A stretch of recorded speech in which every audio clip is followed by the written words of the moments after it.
Hello everyone and welcome back to my channel. It's Kay here and I've got another little share with you. It's a repeat of the trifold folio project that I did a couple of days ago, and if anyone watched the whole video, then in it I talked about making a template from the little freebies that Amanda gave to us and utilising that in with other digital papers that are still Amanda's, I hasten to add. And so this is the template I made. If you remember, I shared this nibbled sheet on that video and I just cut out a little tag here, and I didn't want to... No, be nice boys, that's my puppies complaining in the heat, because I've got one pup that likes to snuggle up with his brother from another mother and another pup that likes to be independent in the hot weather. As an aside. Anyway, back to this. This is the template I made, and I took the original kit that Amanda so generously gave to everyone, made the scores in it, so for future reference I don't have to fuss or worry. I can just utilise that, shape it on any digital paper that I have and put it where I want it furthermore, because this is smaller than an A4 sheet. Needless to say, if I show you an A4 sheet you'll see exactly what I mean. So you do have a little bit of wiggle room there if you print borderless to get the best out of whatever image it is you want to incorporate. And so you just cut two of these, one for the front, one for the back, score as the panels were made in the original giveaway, and there you have your template. So whilst I was looking through bits and pieces that I had left over from previous Amanda Digitals that I have in my little stash here, I came across the purple lilacs, which when it came out I absolutely adored. So I thought I would have a go at making the trifold folio using the purple lilac papers, and I just think it's come out absolutely beautifully.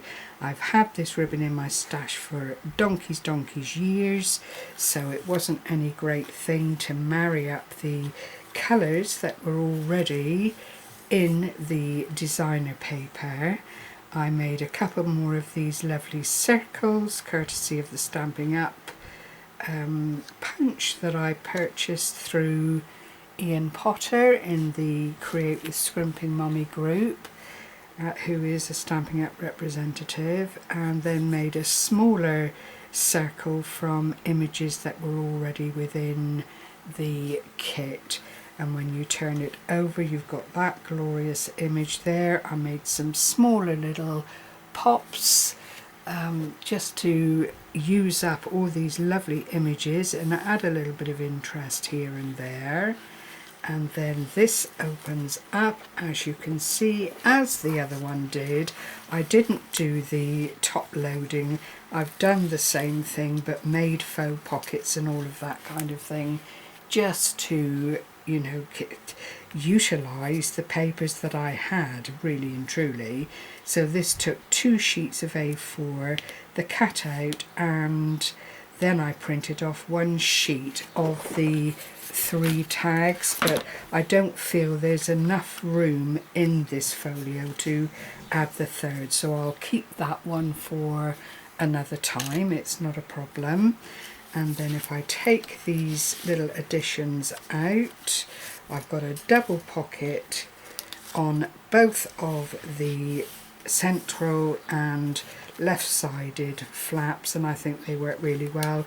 And it is just a square cut out, scored around 3 sides, trimmed up as you do, and then I layered them up so that I could get into them the other little circle, these other 2 glorious tags from the digital papers, and then some more of these little circles, and I put 2 smaller pockets. I haven't done thumb pulls or anything in them because you've got that facility using the ribbon through the grommets on the little discs to just open up.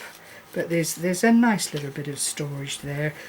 Again, there isn't a whole lot of room to really overstuff this, but I don't think it needs too much to still be an absolutely beautiful little project.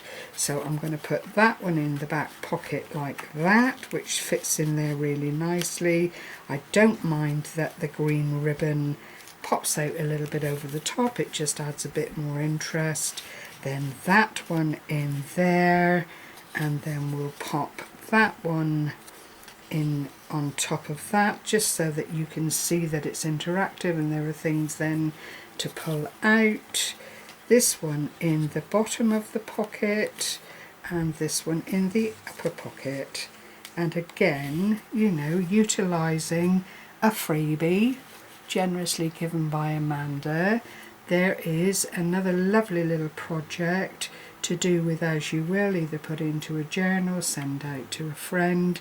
It's limitless, and it gave me great pleasure to use a different paper than the one that Amanda had designed the kit for, to show that it can be done, and providing you are aware of which way your pattern's running and that kind of thing, there's no reason why this project couldn't be used all year round.